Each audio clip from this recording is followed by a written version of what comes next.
आज है 6 जनवरी 2026 दिन मंगलवार। Welcome back to clean news UP. चलिए देखते हैं उत्तर प्रदेश की 25 फटाफट बड़ी खबरों को। यूपी में फिर बदलेगा मौसम, कई जिलों में ऑरेंज व येलो अलर्ट जारी। उत्तर प्रदेश में कड़ाके की ठंड के बीच अब कोहरा एक बार फिर से लोगों की मुश्किलें बढ़ाने वाला है। मौसम विभाग के अनुसार अगले 12 घंटों में प्रदेश के कई जिलों में घने से बहुत घना कोहरा छाने की संभावना है। इसे देखते हुए प्रशासन ने ऑरेंज और येलो अलर्ट जारी किया। ऑरेंज अलर्ट वाले जिलों में गोरखपुर, कुशीनगर, बस्ती, गोंडा, बलरामपुर, बहराइच और श्रावस्ती शामिल हैं, जहां विजिबिलिटी बेहद कम रह सकती है। रायबरेली में राशन कार्ड पर संकट, 1.5 लाख लोगों के नाम कटने की तैयारी। रायबरेली जिले में राशन कार्ड धारकों के लिए बड़ी खबर है। केवाईसी अभियान पूरा न होने के कारण करीब 1.5 लाख लोगों के राशन कार्ड से नाम कट सकते हैं। जिले में कुल 5,61,657 राशन कार्ड हैं, जिनसे जुड़े लगभग 21,75,000 यूनिट लाभ ले रही हैं। 31 दिसंबर की अंतिम तिथि बीतने के बाद भी बड़ी संख्या में लोगों ने ई-केवाईसी नहीं कराई। मुख्यालय से निर्देश मिलते ही अपात्र यूनिट के नाम हटाए जाएंगे। शहर जाने की जरूरत खत्म। मुख्यमंत्री योगी आदित्यनाथ के डिजिटल उत्तर प्रदेश विजन के तहत अब ग्रामीण युवाओं को प्रतियोगी परीक्षाओं की तैयारी के लिए शहर नहीं जाना होगा। राज्य सरकार 30 जनवरी तक गांव में डिजिटल लाइब्रेरी शुरू कर रही है। इन लाइब्रेरी में आईएएस, पीसीएस और अन्य प्रतियोगी परीक्षाओं की तैयारी के लिए ई बुक्स, वीडियो लेक्चर और ऑनलाइन क्विज उपलब्ध होंगे। इसका मकसद ग्रामीण प्रतिभाओं को बेहतर संसाधन देना और पढ़ाई के लिए होने वाले पलायन को रोकना है। यूपी में जमीन विवादों पर लगेगा ब्रेक, नामांतरण और धारा 3480 की प्रक्रिया होगी सरल। उत्तर प्रदेश में जमीन खरीदने और पुश्तैनी संपत्ति नामकरण को लेकर लोगों को बड़ी राहत मिलने जा रही है। अब जमीन के कागजात के लिए दफ्तरों के चक्कर नहीं लगाने होंगे। योगी सरकार जमीन पर नाम दर्ज कराने की प्रक्रिया को सरल बनाने की तैयारी में है। मुख्यमंत्री योगी आदित्यनाथ ने इसके लिए निर्देश जारी कर दिए हैं। साथ ही धारा 34 और धारा 80 की जटिल प्रक्रिया को आसान किया जाएगा। योगी सरकार की बड़ी राहत। उत्तर प्रदेश में पुलिस भर्ती की तैयारी कर रहे युवाओं के लिए बड़ी खुशखबरी है। मुख्यमंत्री योगी आदित्यनाथ के निर्देश पर यूपी पुलिस और जेल विभाग की सीधी भर्ती 2025 में अधिकतम आयु सीमा में एक मुश्त 3 साल की छूट दी गई। ये राहत आरक्षी, नागरिक पुलिस समेत समकक्ष पदों पर लागू होगी। इस फैसले से 32,679 रिक्तियों पर भर्ती की राह आसान होगी। कुशीनगर तक बढ़ेगा गोरखपुर पानीपत एक्सप्रेसवे। उत्तर प्रदेश को बड़ी इंफ्रास्ट्रक्चर सौगात मिलने जा रही है। गोरखपुर पानीपत एक्सप्रेसवे को अब कुशीनगर तक विस्तार दिया जाएगा। कुशीनगर में 3 से 4 किलोमीटर लंबा हिस्सा बनाकर इसे सिलीगुड़ी एक्सप्रेसवे से जोड़ा जाएगा। इसके बाद इस एक्सप्रेसवे की कुल लंबाई करीब 750 किलोमीटर हो जाएगी, जो यूपी और हरियाणा के 22 जिलों को जोड़ेगा। अगले महीने तक अलाइनमेंट और डिजाइन का काम पूरा होगा। इससे सिलीगुड़ी से पानीपत तक सीधी 4 लेन सड़क मिलेगी और पूर्वांचल से पश्चिमी यूपी व हरियाणा की कनेक्टिविटी और व्यापार को बड़ा फायदा होगा। डबल डेकर ई बस से होगा लखनऊ दर्शन। 31 जनवरी तक टिकट पर 10% की छूट। लखनऊ घूमने के शौकीनों और पर्यटकों के लिए खुशखबरी है। उत्तर प्रदेश राज्य पर्यटन विकास निगम की लखनऊ दर्शन इलेक्ट्रिक डबल डेकर बस सेवा 7 जनवरी से नियमित रूप से शुरू होने जा रही है। 2 सफल मॉकड्रिल के बाद अब ये पर्यावरण अनुकूल बस विधानसभा भवन, कोठी, हयात बख्श, राजभवन और जीपी जैसे प्रमुख स्थलों का भ्रमण कराएगी। माघ मेले में संत समागम का भव्य आयोजन। प्रयागराज का माघ मेला एक बार फिर से संत परंपरा और आध्यात्मिक ऊर्जा का केंद्र बनने जा रहा है। जगत गुरु रामानंदाचार्य की 726वीं जयंती पर 9 और 10 जनवरी को विशेष आयोजन होंगे। 9 जनवरी को भव्य शोभा यात्रा निकाली जाएगी, जबकि 10 जनवरी को संत समागम का आयोजन किया जाएगा। सतुआ बाबा के शिविर में होने वाले इस कार्यक्रम में मुख्यमंत्री योगी आदित्यनाथ के शामिल होने की संभावना जताई जा रही है। यूपी का स्वाद बनेगा ग्लोबल ब्रांड। उत्तर प्रदेश की पारंपरिक रसोई अब वैश्विक पहचान बनाने जा रही है। योगी सरकार राज्य के प्रसिद्ध व्यंजनों को आर्थिक ताकत में बदलने की दिशा में बड़ा कदम उठा रही है। 1 डिस्ट्रिक्ट 1 क्यूजीन मॉडल के तहत प्रदेश के सभी 18 मंडलों में क्यूजीन क्लस्टर विकसित किए जाएंगे। इसका मकसद लिट्टी चोखा, पेठा जैसे स्थानीय स्वादों को अंतर्राष्ट्रीय ब्रांड बनाना है। अयोध्या काशी मथुरा के बाद नाथ नगरी की धूम। मुख्यमंत्री योगी आदित्यनाथ के धार्मिक पर्यटन को बढ़ावा देने वाले विजन का असर अब नाथ नगरी बरेली में साफ नजर आ रहा है। अयोध्या काशी और मथुरा के बाद अब बरेली भी आस्था और पर्यटन का बड़ा केंद्र बनकर उभरा है। वर्ष 2025 में बरेली पहुंचने वाले पर्यटकों की संख्या 1 करोड़ के पार पहुंच गई। पर्यटन विभाग के अनुसार 2023 में 81.56 लाख, 2024 में 99.13 लाख और 2025 में रिकॉर्ड संख्या दर्ज की गई। लखनऊ और 4 मंडलों में रोजगार महाकुंभ। उत्तर प्रदेश में युवाओं के लिए रोजगार का बड़ा अवसर आने वाला है। 9 जनवरी से लखनऊ समेत 5 मंडलों में रोजगार मेले आयोजित किए जाएंगे। इन मेलों में करीब 100 कंपनीज हिस्सा लेंगी और 10,000 से अधिक युवाओं को नौकरी के अवसर प्रदान किए जाएंगे। उत्तर प्रदेश कौशल विकास मिशन के निदेशक पुलकित खरे ने इसके लिए आदेश जारी कर दिए हैं। अखिलेश यादव ने जारी किया समाजवादी पीडीए पंचांग 2026। समाजवादी पार्टी के राष्ट्रीय अध्यक्ष अखिलेश यादव ने समाजवादी पीडीए पंचांग 2026 का विमोचन किया है। इस पंचांग का प्रकाशन प्रदेश सचिव एवं अखिल भारतीय चौरसिया महासभा के प्रदेश अध्यक्ष डॉक्टर अजय चौरसिया ने किया।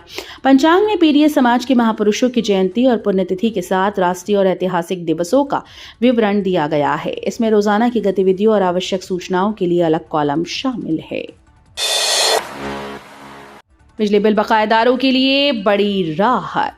यूपी सरकार ने बिजली उपभोक्ताओं को राहत देने के लिए बिजली बिल राहत योजना 2025-26 शुरू की। ये योजना खासतौर पर लंबे समय से बकाया बिल वाले लोगों के लिए फायदेमंद है।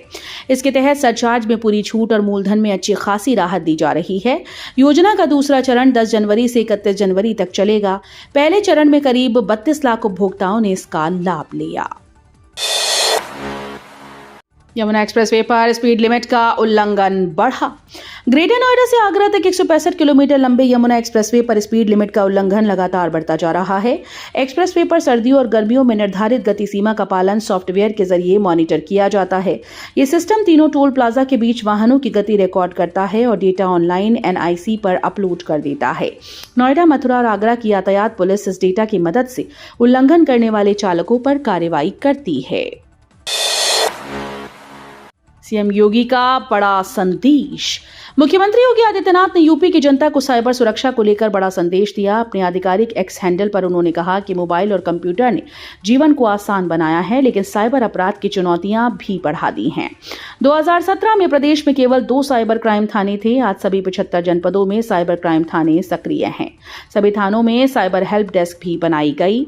सीएम ने कहा कि साइबर ठगों के खिलाफ सतर्कता और जागरूकता सबसे बड़ा शस्त्र है। कल्याण सिंह की जयंती पर श्रद्धांजलि। उत्तर प्रदेश के पूर्व मुख्यमंत्री और राज्यपाल कल्याण सिंह की जयंती पर मुख्यमंत्री योगी आदित्यनाथ ने उन्हें श्रद्धांजलि दी। उन्होंने कहा कि कल्याण सिंह ने अपने नाम को प्रदेश के कल्याण से जोड़कर सार्थक किया। किसान परिवार में जन्मे बाबूजी ने राष्ट्रीय स्वयंसेवक संघ की पाठशाला में राष्ट्रवाद सीखा और जीवन भर इसे अपना आदर्श बनाया। विधायक, मंत्री, सांसद, मुख्यमंत्री और राज्यपाल के रूप में उनकी सेवाएं हमेशा स्मरणीय रहेंगी। यूपी में आवासीय क्षेत्रों में थोक दवा लाइसेंस बंद। FSDA ने जारी की नई गाइडलाइन।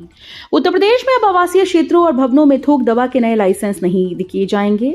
खाद्य सुरक्षा और औषधि प्रशासन ने यह नई गाइडलाइन कोडीन युक्त सिरप की अवैध बिक्री में मिली गड़बड़ियों के बाद जारी की। लाइसेंस के लिए आवेदन करने वाली फर्म को अनुभव प्रमाण पत्र के साथ वेतन और उपस्थिति का ब्यौरा भी देना होगा। जिन लोगों या फर्मों के खिलाफ ड्रग एंड कॉस्मेटिक या NDPS एक्ट के तहत कार्रवाई हुई, उन्हें नया लाइसेंस नहीं मिलेगा। CUET UG से होंगे इलाहाबाद यूनिवर्सिटी में प्रवेश। 9वीं से 12वीं के छात्रों के लिए अर्थ साइंस ओलंपियाड मौका। इलाहाबाद विश्वविद्यालय में शैक्षणिक सत्र 2026-27 के लिए स्नातक पाठ्यक्रमों में प्रवेश प्रक्रिया शुरू हो गई। इस वर्ष सभी प्रवेश केवल कॉमन यूनिवर्सिटी एंट्रेंस टेस्ट 2026 के माध्यम से होंगे, जो विश्वविद्यालय के सभी संगठक महाविद्यालयों पर लागू होगा। पंजीकरण 3 जनवरी से 30 जनवरी तक और आवेदन शुल्क जमा करने की अंतिम तिथि 31 जनवरी है। सीएम योगी ने पीएम मोदी को भेंट की 108 दिनों में तैयार गुलाबी मीनाकारी श्री राम मंदिर की अनुकृति। मुख्यमंत्री योगी आदित्यनाथ ने दिल्ली में प्रधानमंत्री नरेंद्र मोदी को गुलाबी मीनाकारी से निर्मित भगवान श्री राम मंदिर की भव्य अनुकृति भेंट की। इस कलाकृति में काशी की पारंपरिक हस्तकला, सनातन आस्था और वोकल फॉर लोकल का संदेश झलकता है। अयोध्या में श्री राम मंदिर की प्राण प्रतिष्ठा के अवसर पर शिल्पकार कुंज बिहारी सिंह ने इसे 108 दिनों में बनाया। इसमें 2 किलो चांदी, सोना और हीरे का प्रयोग हुआ है। बाघ तेंदुओं की बढ़ती आबादी से मानव वन्यजीव संघर्ष बढ़ा। वन्यजीवों और इंसानों के बीच संघर्ष बढ़ता जा रहा है। बाघ और तेंदुआ अपनी प्राकृतिक निवास और क्रिटिकल जोन में इंसानी दखल की वजह से जंगल से बाहर भी आने लगे हैं। जंगलों के सिकुड़ने और कृषि क्षेत्र के पास आने से ये जंगली जानवर गन्ने की फसल को ही घास समझकर नुकसान पहुंचा रहे हैं। इससे किसानों और स्थानीय लोगों के लिए खतरा बढ़ गया है। यूपी पंचायत चुनाव से पहले 33 ग्राम प्रधान मुश्किल में, अभिलेख न देने पर रिकवरी की तैयारी। उत्तर प्रदेश में पंचायत चुनाव की तैयारियां जोरों पर हैं। इस बीच गोंडा जिले की 33 ग्राम पंचायतों के प्रधानों और सचिवों के लिए मुश्किलें खड़ी हो गई। वित्तीय वर्ष 2022-23 के विकास कार्यों के ऑडिट में अनियमितताएं पाई गईं और अभिलेख प्रस्तुत न करने पर डीएम प्रियंका निरंजन ने सख्त रुख अपनाया। सभी प्रधानों को 10 जनवरी तक समस्त अभिलेख जमा करने के निर्देश दिए गए। लखनऊ में ठंड के कारण सड़क निर्माण ठप, ग्रीन कॉरिडोर सहित 100 प्रोजेक्ट 15 जनवरी से फिर शुरू। राजधानी लखनऊ में मौसम की ठंड के चलते सड़क निर्माण कार्य रोक दिए गए। लगभग 100 सड़कें, जिसमें नगर निगम और एलडीए की सड़कें शामिल हैं, फिलहाल अधर में हैं। निशादगंज से हनुमान सेतु तक बनने वाला ग्रीन कॉरिडोर भी ठंड के कारण रुका हुआ है। प्रोजेक्ट मैनेजर AK सिंगर ने बताया कि गोमती नगर के समता मूलक चौक से निशादगंज तक का कार्य पूर्ण हो चुका है। होली के लिए टिकट की मारामारी। त्योहारों के सीजन में भारतीय रेलवे अतिरिक्त स्पेशल ट्रेन का परिचालन करता है ताकि लोग अपने घरों तक आसानी से पहुंच सकें, लेकिन रेगुलर ट्रेन में भीड़ इतनी बढ़ जाती है कि कंफर्म टिकट मिलना मुश्किल हो जाता है। इस साल होली 4 मार्च को मनाई जाएगी, लेकिन दिल्ली, मुंबई, गुजरात से यूपी, बिहार आने वाली कई ट्रेन में 2 महीने पहले ही सीटें भर चुकी हैं। यात्रियों को टिकट की जल्दी बुकिंग करने और स्पेशल ट्रेन का विकल्प चुनने की सलाह दी जा रही है। रबी सीजन के लिए सरकार ने बढ़ाई उर्वरक सब्सिडी, 37,952 करोड़ का अनुमान, डीएपी पर खास फोकस। केंद्र सरकार ने रबी सीजन 2025-26 के लिए उर्वरक सब्सिडी में बढ़ोतरी की है। वैश्विक कच्चे माल की कीमतों में अनिश्चितता और किसानों को महंगाई से बचाने के उद्देश्य से इस सीजन के लिए अनुमानित उर्वरक आवश्यकता 37,952 करोड़ तय की गई, जो खरीफ 2025 के मुकाबले 736 करोड़ अधिक है। विशेष ध्यान डीएपी उर्वरक पर दिया गया। ये कदम न केवल बुआई में उर्वरक की उपलब्धता सुनिश्चित करेगा, बल्कि मृदा स्वास्थ्य संतुलन बनाए रखने में भी महत्वपूर्ण भूमिका निभाएगा। अग्निवीरों के लिए जरूरी अपडेट। भारतीय सेना की अग्निवीर योजना के पहले बैच के जवानों का 4 साल का सेवा काल इस वर्ष पूर्ण हो रहा है। जून-जुलाई में लगभग 20,000 अग्निवीर सेवा मुक्त होंगे, जिनमें से 25% को उनकी दक्षता और परीक्षा के आधार पर स्थायी सैनिक के रूप में सेना में वापस लिया जाएगा। सेना ने स्पष्ट किया है कि स्थायी सैनिक बनने की प्रक्रिया के दौरान सभी अग्निवीरों के लिए अविवाहित रहना अनिवार्य है। तो ये थी आज की 25 फटाफट बड़ी खबरें। अगर आपको न्यूज पसंद आई हो तो वीडियो को लाइक और शेयर जरूर करें। धन्यवाद।